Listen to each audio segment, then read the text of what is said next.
सीधी बात आजाद हिंदुस्तान लाइव के साथ। आजाद हिंदुस्तान पर देखिए सांसद ज्ञानेश्वर पाटिल का धमाकेदार साक्षात्कार। ओंकारेश्वर बड़वाह के जिला और निमाड़ के संभाग बनने में अब कितनी है देरी? कब तक पूरा होगा 4 लेन, बाईपास और ब्रॉडगेज का काम? और कब होगा नर्मदा ब्रिज का शुभारंभ? क्या उमरिया चौकी तक बनेगा अब 4 लेन और बाईपास से नर्मदा मार्ग तक पहुंच मार्ग? क्या बड़वाह में लगेगा बड़ा उद्योग और सांसद निधि से मिला बड़वाह को क्या? आइए सुनते हैं सांसद ज्ञानेश्वर पाटिल से सीधी बात आजाद हिंदुस्तान लाइव के साथ। आजाद हिंदुस्तान लाइव में आप सभी का स्वागत है। आज हमारे बीच खास मेहमान हैं खंडवा लोकसभा क्षेत्र के लोकप्रिय सांसद श्री ज्ञानेश्वर जी पाटिल। सर, आजाद हिंदुस्तान लाइव में आपका बहुत बहुत स्वागत है। धन्यवाद। हम आज सांसद जी से बातचीत करेंगे बड़वाह विधानसभा क्षेत्र से संबंधित वे सारे मुद्दे जो बड़वाह क्षेत्र की जनता के मन में हमेशा उठते रहते हैं। सांसद जी दिल्ली से जुड़े हुए हैं, केंद्र सरकार से आपका सीधा संबंध है सांसद होने के नाते, इसलिए सबसे पहले हम केंद्र सरकार की योजनाओं को लेकर ही सांसद जी से प्रश्न करेंगे। सांसद जी, बहुत दिनों के बाद इंदौर इच्छापुर रोड का निर्माण कार्य तेजी से चल रहा है, लेकिन लोगों के मन में एक ही प्रश्न है कि यह कार्य कब तक पूरा होगा, क्योंकि बड़वाह से लेकर के जो इंदौर तक का मार्ग है उस कार्य में देरी होती जा रही है। क्या कहना है आपका इस बारे में? देखिए, आपके चैनल के माध्यम से सबसे पहले तो मैं क्षेत्र की जनता को बहुत बहुत धन्यवाद देना चाहता हूँ कि क्षेत्र की जनता ने लगातार दूसरी बार मुझे सेवा करने का अवसर दिया है और देश के यशस्वी प्रधानमंत्री माननीय मोदी जी के नेतृत्व वाली सरकार ने लगातार हमारे क्षेत्र में विकास के लिए बड़ी धनराशि देने का काम किया है। मैं समझता हूँ कि इतनी धनराशि आज तक, जब से देश आज़ाद हुआ है तब से इतनी बड़ी धनराशि आज तक किसी भी सरकार ने देने का काम नहीं किया। यदि धनराशि दी है तो भारतीय जनता पार्टी की सरकार ने, देश के यशस्वी प्रधानमंत्री माननीय मोदी जी की सरकार ने दिया है। और ये हमारी डबल इंजन की सरकार है। डॉक्टर मोहन यादव जी और माननीय प्रधानमंत्री मोदी जी के नेतृत्व में हम निरंतर विकास के रास्ते पर तेज गति के साथ दौड़ रहे हैं। रहा सवाल इंदौर से लेकर तो मुक्ताई नगर के नेशनल हाईवे की, तो इंदौर से लेकर तो मुक्ताई नगर तक के जो रोड बन रहा है ये 4 पार्ट में बन रहा है। इंदौर से लेकर तो आपका बड़वाह के आगे तक, बड़वाह से लेकर तो धनगांव तक, धनगांव से लेकर तो बोरगांव और बोरगांव से लेकर तो शाहपुर और शाहपुर से लेकर आगे मुक्ताई नगर तक। इस तरह से 5 पार्ट में ये रोड बन रहा है और 5 पार्ट में काम बहुत तेज गति के साथ चल रहा है। आप धनगांव से लेकर तो बोरगांव का रोड पूरा कंप्लीट हो चुका है और धनगांव से लेकर तो जो है कि बड़वाह तक के वो भी लगभग 80% से अधिक काम हो चुका है। और उसके आगे के लिए भी टनल के काम लगभग समाप्ति के ओर है। और बोरगांव से लेकर तो शाहपुर तक के और शाहपुर से लेकर तो मुक्ताई नगर तक, ये सारे पार्ट में काम तेज गति के साथ चल रहा है।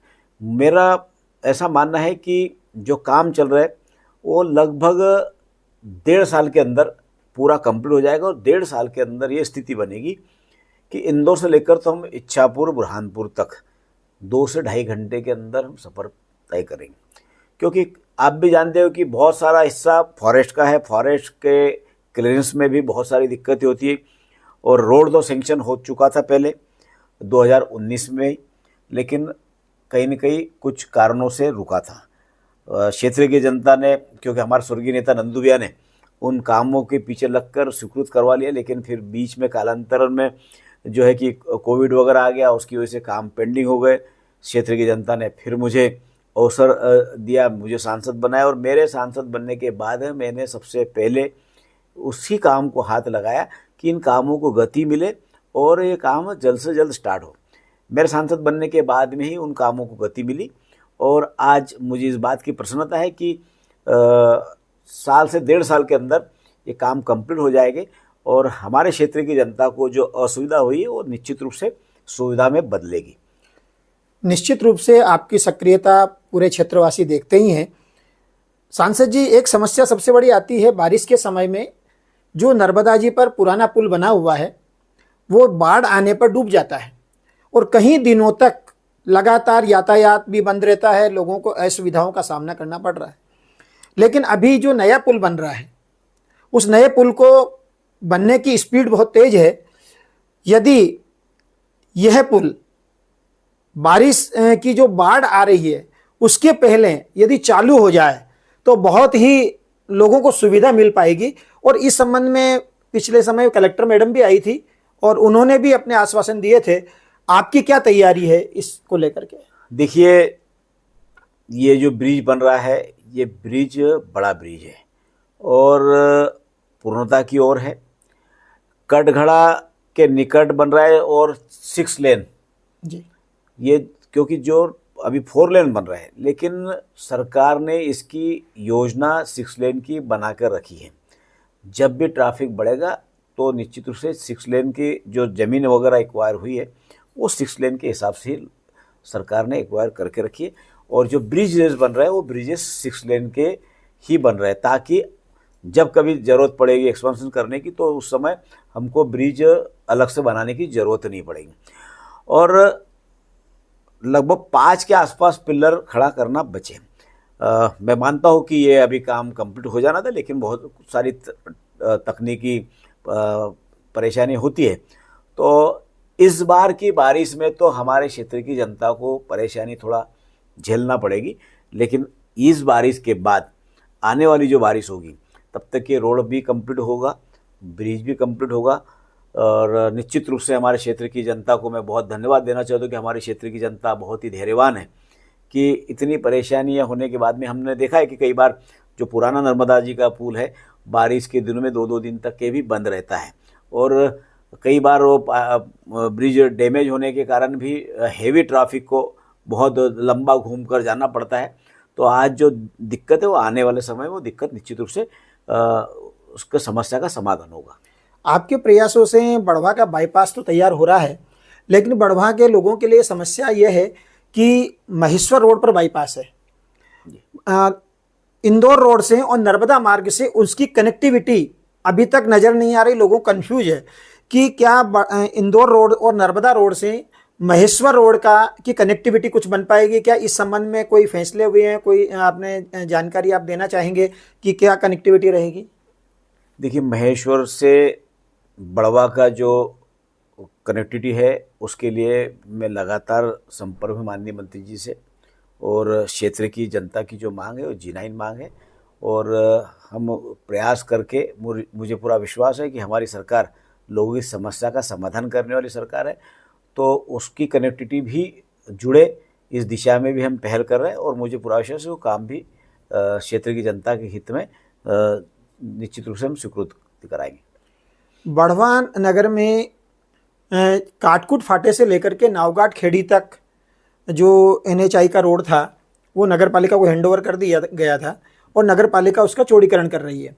लेकिन बढ़वा वासियों के लिए एक मांग बड़ी तेज़ी से निकल कर के आई है कि काटकुट फाटे से लेकर के उमरिया चौकी तक यदि यह रोड 4 लेन बन जाए तो लोगों को आने जाने की सुविधा भी बढ़ेगी, और यहाँ का जो व्यापार है, जो लोगों को आशंका है कि बाईपास होने से बढ़वा शहर का व्यापार ठंडा हो जाएगा, उसको भी गति मिल पाएगी। क्या इस बारे में आपका कोई प्रयास है? देखिए, ऐसा है कि मैं अभी आज ही मुझे लोगों ने भी ज्ञापन भी दिया है कि उमरिया चौकी से लेकर तो बढ़वा काटकुट फाटे तक के इसका रोड का चौड़ीकरण और 4 लेन बनना चाहिए। तो मैं माननीय मंत्री हमारे नितिन गडकरी जी से भी चर्चा करके, क्योंकि वो बहुत ही सकारात्मक सोच वाले व्यक्ति है। और मैं समझता हूँ कि हम लोगों ने आज तक जो भी उनके पास डिमांड लेकर गए तो उस डिमांड को उन्होंने स्वीकार करते हुए क्षेत्र की जनता के लिए देने का काम किया। और इस बात को भी हम माननीय मंत्री जी के समक्ष ले जाकर इसकी बात रखेंगे और मुझे पूरा विश्वास है कि वो निश्चित रूप से स्वीकृति देंगे। और रहा सवाल बढ़वा के व्यापार का, तो बढ़वा का व्यापार और आगे आने वाले समय में आपको बढ़ावा मिलेगा। उसके बहुत सारे कारण हैं। एक तो कहीं से कहीं तक ये एनएच से कटेगा नहीं, एनएच से हम जोड़कर इसको रखेंगे ताकि यहाँ का व्यापार भी बना रहे। और उसी के साथ साथ अभी अगले इसमें मैं ये रोड का काम कंप्लीट होने के बाद में तो होगा, लेकिन रेलवे के माध्यम से भी सनावद बढ़वा का व्यापार बढ़ेगा, क्योंकि साउथ को जोड़ने वाली सीधी सीधी लाइन होगी।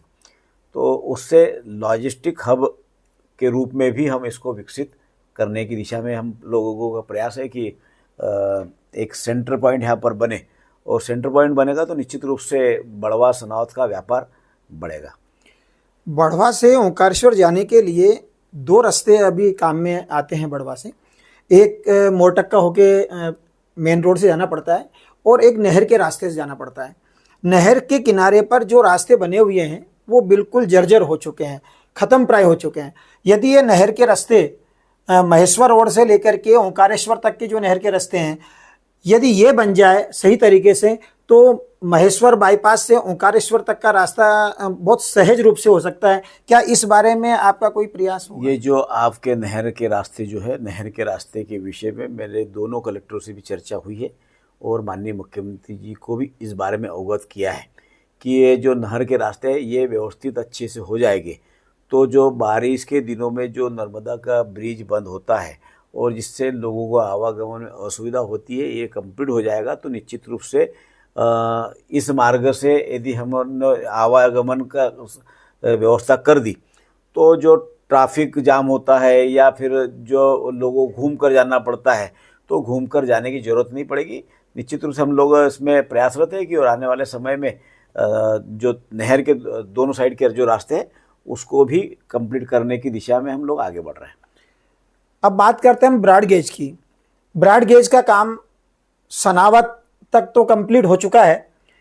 सनावद के आगे बलवाड़ा तक भी अभी द्रुत गति से काम चल रहा है, लेकिन बलवाड़ा से और महू तक का जो रास्ता है उसमें काम बहुत धीरे गति से हो रहा है।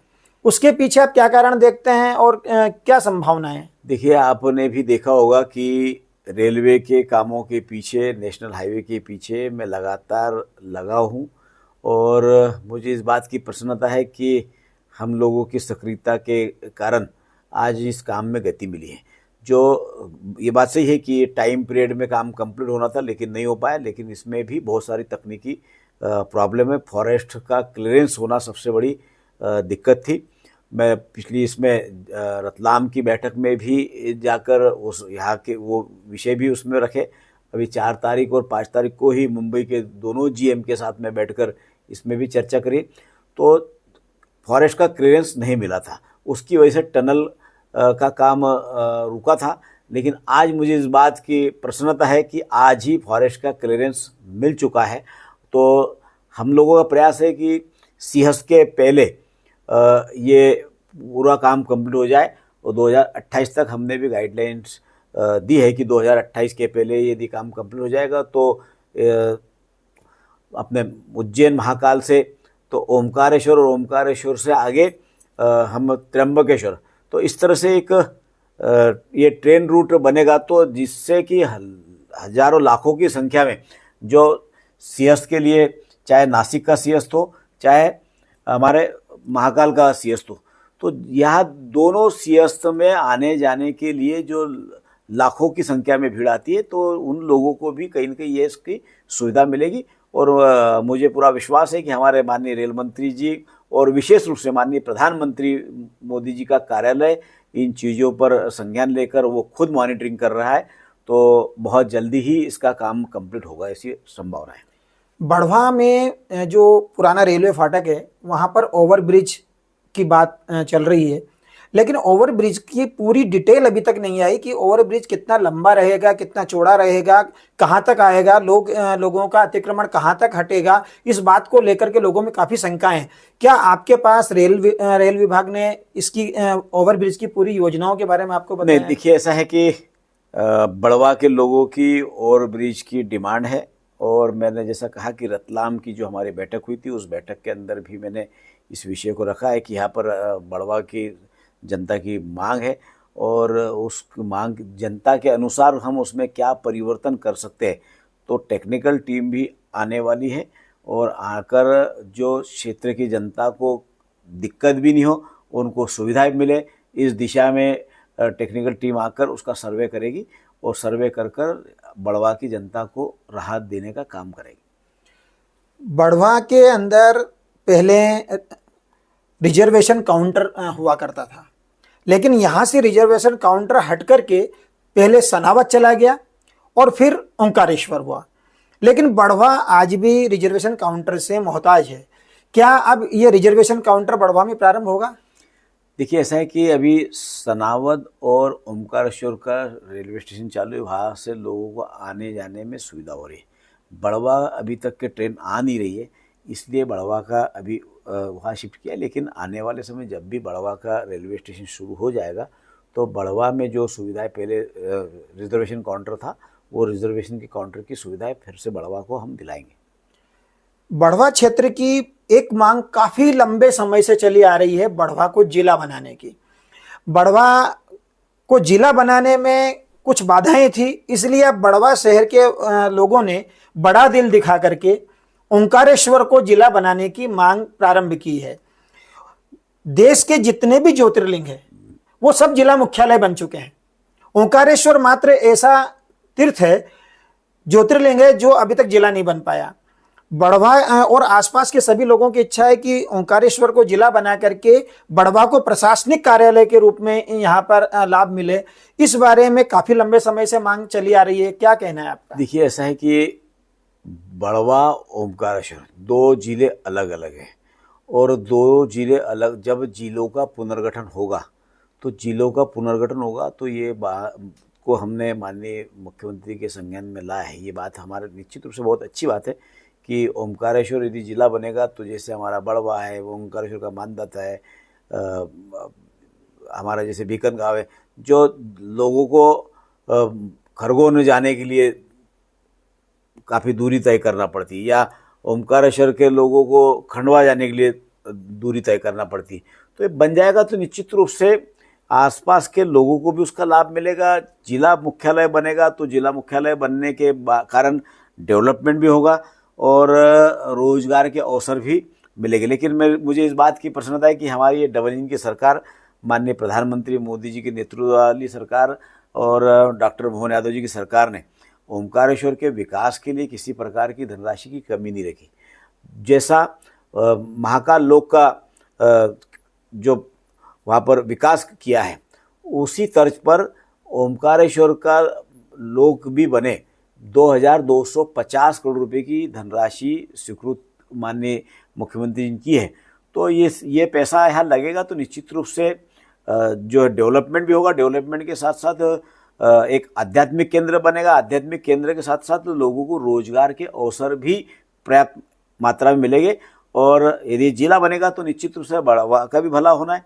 ओमकारेश्वर का तो हो ही रहे, लेकिन बढ़वा का भी भला होगा, सनावत का भला होगा, और आसपास जो भी जिले होंगे उसका निश्चित रूप से भला होगा। माननीय मुख्यमंत्री के संज्ञान में हमने ये बात डाली है कि यदि भविष्य में ओमकारेश्वर जिला बनता है तो विकास की दृष्टि से काफ़ी अपार संभावनाएं इसमें नज़र आ रही है। मध्य प्रदेश सरकार ने निमाड़ को नया संभाग बनाने की एक पहल की थी, अभी तक उस बारे में आगे गति मिली नहीं है। आपका क्या प्रयास है कि निमाड़ को संभाग का दर्जा कब तक मिल जाएगा? देखिए, हमने तो अभी माननीय मुख्यमंत्री जी आए तो हमने मुख्यमंत्री से भी आग्रह किया कि हम लोगों को प्रशासनिक कामों के लिए इंदौर जाना आना काफ़ी दूर होता है। लगभग 180 किलोमीटर, बुरहानपुर से पकड़ो तो 190 किलोमीटर होता है। बड़वानी से यदि पकड़ो तो उनको भी लगभग 200 किलोमीटर के ऊपर होता है। तो प्रशासनिक सुविधाओं के लिए और प्रशासनिक कसावट के लिए यदि हमारा निमाड़ संभाग बनता है तो निमाड़ संभाग बनेगा तो यहाँ पर एक तो प्रशासनिक लोगों को जो आज दिक्कत हो रही है वो दिक्कत भी रहेगी, और संभाग बनेगा तो विकास और तेज गति के साथ दौड़ेगा। तो इस पे भी गंभीरता से सरकार विचार करे, या बाकी जो भी निर्णय करना है सरकार अच्छा ही निर्णय करेगी। बढ़वा का जो शासकीय अस्पताल है उसके आसपास के सैकड़ों गांव हैं और इंदौर इच्छापुर रोड होने से यहाँ पर कई बार दुर्घटनाओं का सामना करना पड़ता है। कहीं लोगों को इलाज के कारण से रास्ते के अंदर अपने जीवन से भी हाथ धोना पड़ता है।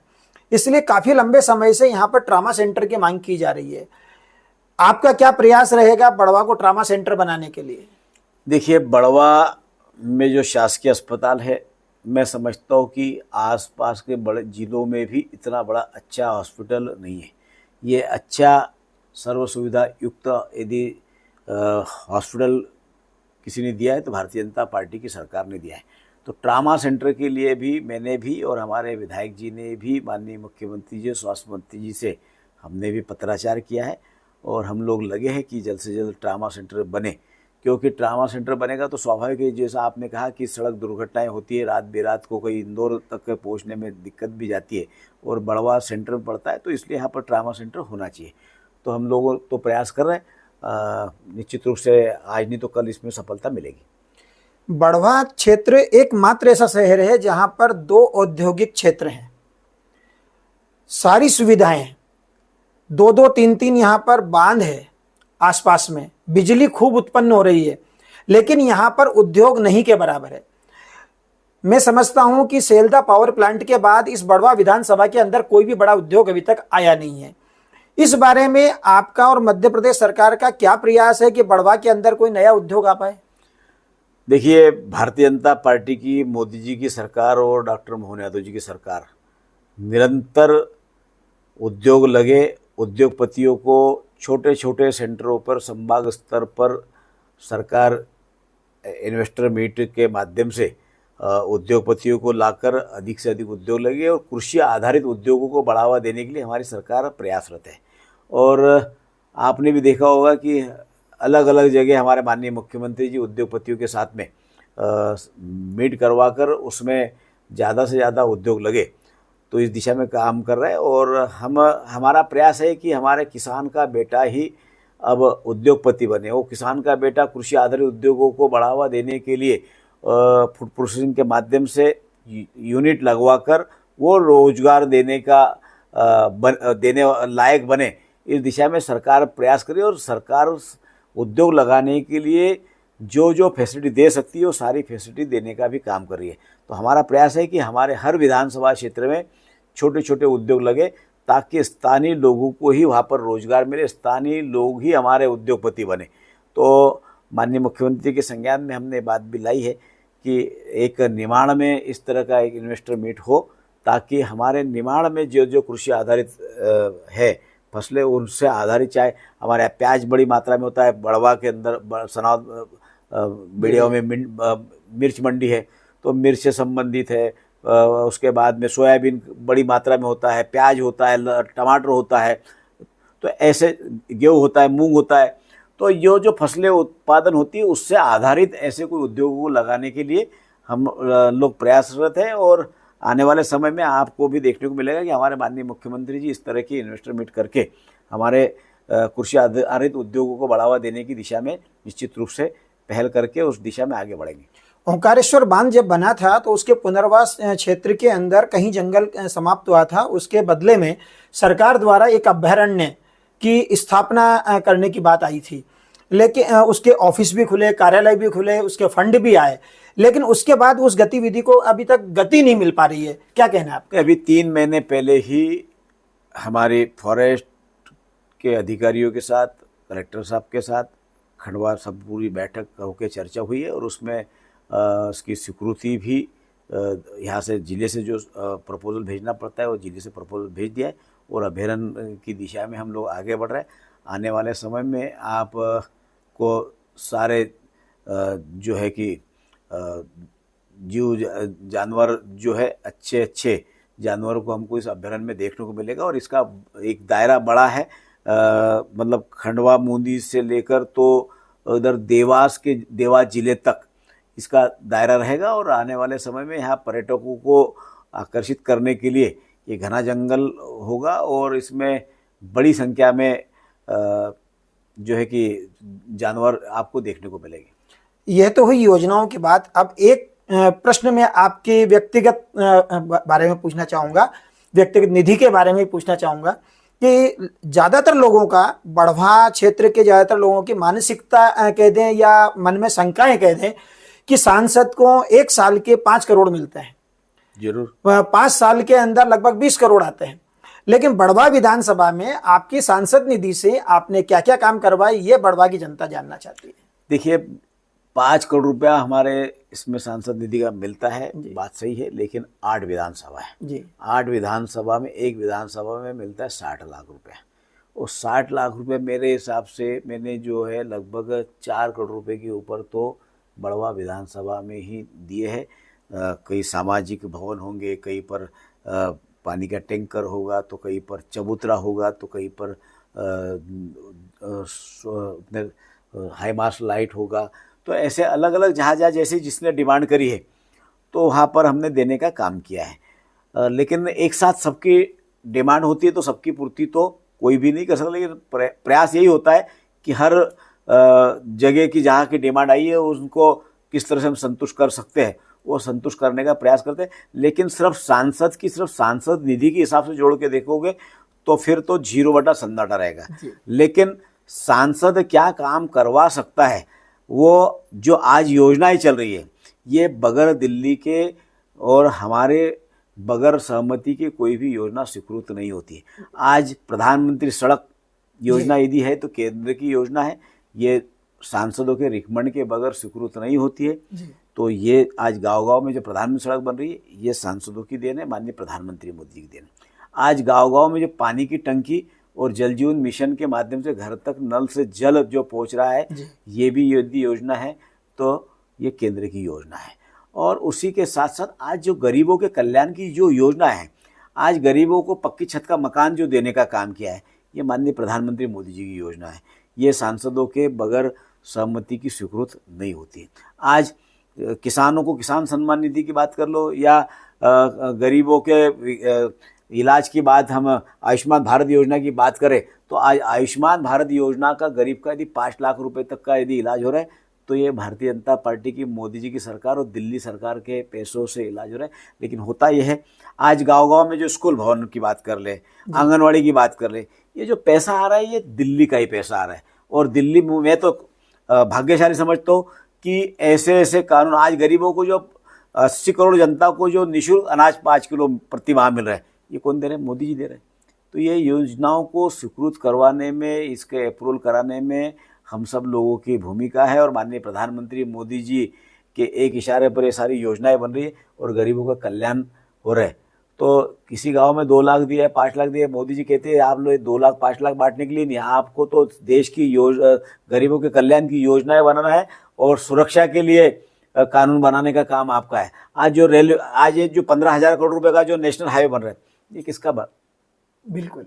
आज जो रेलवे के लिए मैं समझता हूँ कि आज तक के दुनिया, जब से देश आज़ाद हुआ है, देश आज़ाद होने के बाद इतनी बड़ी धनराशि किसी भी रेल मंत्री ने या किसी भी प्रधानमंत्री मोदी जी ने किसी क्षेत्र में नहीं दी जो मेरे क्षेत्र में दी है। आज इंदौर से लेकर तो अकोला जो ब्रॉडगेज बन रहा है, उसके लिए माननीय प्रधानमंत्री मोदी जी ने 2,000 करोड़ रुपए की ऊपर राशि दी। अभी खंडवा का रेलवे स्टेशन जो है वो सर्व सुविधा 350 करोड़ रुपए की धनराशि स्वीकृत करी। आज खंडवा से लेकर तो भुसावल तक के जो तीसरी और चौथी ट्रैक जो डलेगा उसमें लगभग 3,500 करोड़ रुपए की राशि दी।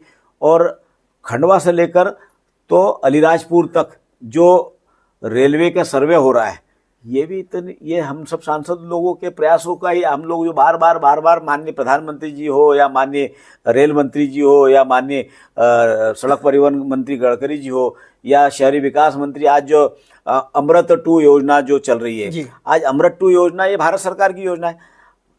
आज चाहे हमारे खंडवा में 150 करोड़ रुपए की 150 करोड़ रुपए की जो योजना का काम चल रहा है पाइपलाइन का, वो भारतीय जनता पार्टी की माननीय मोदी जी की सरकार की योजना है। आज चाहे बढ़वा में देख लो या सनावद में देख लो, या भिगन, जहाँ जहाँ पर भी जो शहर में काम चल रहा है, ये निश्चित रूप से माननीय प्रधानमंत्री मोदी जी की योजना है। ये बात अलग है कि सांसद हर जगह जाकर उसका गुणगान नहीं गा सकता कि ये मैंने लाई, ये मैंने लाई। जो स्थानीय लोग रहते हैं, ये उनका काम है कि यदि योजना आई है तो माननीय प्रधानमंत्री मोदी जी का और सांसद जी का भी धन्यवाद देना चाहिए कि भाई ये योजना जो चल रही है, ये सांसद जी के अथक प्रयासों से चल रही है, माननीय प्रधानमंत्री मोदी जी के और माननीय मुख्यमंत्री जी के आशीर्वाद से चल रही है। तो सब लोग यदि ये बात कहेंगे तो निश्चित रूप से जन जन तक के यह आवाज़ पहुँचेगी। और मैं सभी से अपील करना चाहता हूँ, जितने भी हमारे जनप्रतिनिधि हैं, चाहे सरपंच है, हमारा पार्षद है, नगर परिषद का अध्यक्ष है, महापौर है, विधायक है, तो सब ने जो दे रहा है उसके गुण गाना चाहिए। और भारतीय जनता पार्टी के कार्यकर्ता माननीय प्रधानमंत्री मोदी जी की योजनाओं को जन जन तक पहुंचाने में सफल हो रहे। और मैं पुनः आपके चैनल के माध्यम से माननीय प्रधानमंत्री मोदी जी को और हमारे माननीय मुख्यमंत्री डॉक्टर मोहन यादव जी को बहुत धन्यवाद भी देता हूँ कि आपने हमेशा हमारे क्षेत्र में हमने जो भी मांग करी है उस मांग को ध्यान में रखते हुए स्वीकृति दिए और स्वीकृति देकर हमारे क्षेत्र की जनता का भला करने का काम किया है। अंतिम प्रश्न मैं यही पूछना चाहूँगा कि आपके कार्यकाल में आप अब तक सबसे अच्छा काम जो आपके द्वारा किया गया है वो कौन सा है, और भविष्य के में आने वाले समय के अंदर क्या सबसे अच्छा काम और आप करना चाहते हैं इस क्षेत्र के लिए, ये हम जानना चाहेंगे। देखिए, मैं आपको बताना चाहता हूँ कि आज रोड के साथ साथ रेलवे और रेलवे के साथ साथ बिजली के क्षेत्र में खंडवा संसदीय क्षेत्र हब बन चुका है। हमारे यहाँ पर खंडवा में हाइड्रो से भी बिजली बन रही है, थर्मल से भी बन रही है, सोलार से भी बिजली बन रही है। और अभी आपको एक बात और खुशी की खबर देना चाहता हूँ कि लगभग 4,500 करोड़ रुपए की लागत का फिर से माननीय प्रधानमंत्री मोदी जी के नेतृत्व वाली सरकार ने हमारे नर्मदा नदी पर जो डैम में से पानी जो बहकर जाता है उसको पंप स्टोरेज के नाम से 4,500 करोड़ रुपये स्वीकृति दी रही। जो पानी नीचे जाएगा वही पानी फिर से रिटर्न स्टोर होकर डैम में जाएगा और इससे बिजली भी बनेगी और बिजली बनने के साथ साथ लोगों को रोजगार भी मिलेगा और पानी जो वेस्टेज बह के जाता है वो बहकर भी नहीं जाएगा। तो इसका भी लगभग स्वीकृति की ओर है। बहुत जल्दी ही उसकी भी सौगात हमारे क्षेत्र को माननीय प्रधानमंत्री मोदी जी के द्वारा दी जा रही है। और मेरा अगला प्रयास ये है कि हमारे यहाँ पर रोजगार के अवसर अधिक से अधिक मिले। हमारे माननीय गृह मंत्री और माननीय हमारे सहकारिता मंत्री अमित भाई शाह जी ने कोऑपरेटिव के माध्यम से एक दुग्ध के क्षेत्र में एक बड़ा पहल करने का काम किया है। आज हर व्यक्ति का हमारा प्रयास है, जिस तरह से महाराष्ट्र में, जिस तरह से गुजरात के अंदर एक दुग्ध क्रांति लाने का काम हमारे माननीय अमित भाई शाह जी ने और माननीय प्रधानमंत्री मोदी जी ने किया है, उसी तर्ज पर हम भी चाहते हैं कि हमारे क्षेत्र में भी दुग्ध क्रांति लाने की दिशा में हम अधिक से अधिक जो गोपालक है उन गोपालकों को गाय भैंस उनको देकर अधिक से अधिक दूध का उत्पादन करें और दूध का उत्पादन करके दूध की खेती करने की दिशा में आगे बढ़े। और कृषि आधारित उद्योगों को बढ़ावा देने के लिए मैंने जैसा आपको बताया कि माननीय मुख्यमंत्री से भी चर्चा करी है और हमारे एमएसएमई के मंत्री माननीय चेतन कश्यप जी से भी चर्चा करी कि हम छोटे छोटे उद्योगपतियों को किसानों को बेटों को ही खड़ा करें और उनको छोटे से बड़ा बनाने की दिशा में हम काम करें। तो निश्चित रूप से आने वाले समय प्रयास है कि जितने उद्योग लगे उतना यहाँ के लोगों को रोजगार मिलेगा और रोजगार के अवसर हमारा क्षेत्र का किसान संपन्न और समृद्ध हो। और मैं समझता हूँ कि पिछले 20 साल के अंदर जितना हमारे क्षेत्र का किसान संपन्न हुआ है, अब पहले हमारा किसान एक फसल बड़ी मुश्किल से लेता था। आज ये भारतीय जनता पार्टी की मैं निवर्तमान मुख्यमंत्री माननीय शिवराज सिंह चौहान जी को भी बहुत बहुत धन्यवाद देना चाहूँगा कि अपने उनके कार्यकाल में उन्होंने जहाँ 7 लाख हेक्टेयर ज़मीन सिंचित होती थी, आज लगभग 60 लाख हेक्टेयर ज़मीन सिंचित हो रही है। तो जो बड़ा बदलाव ये भारतीय जनता पार्टी की सरकार ने किया है।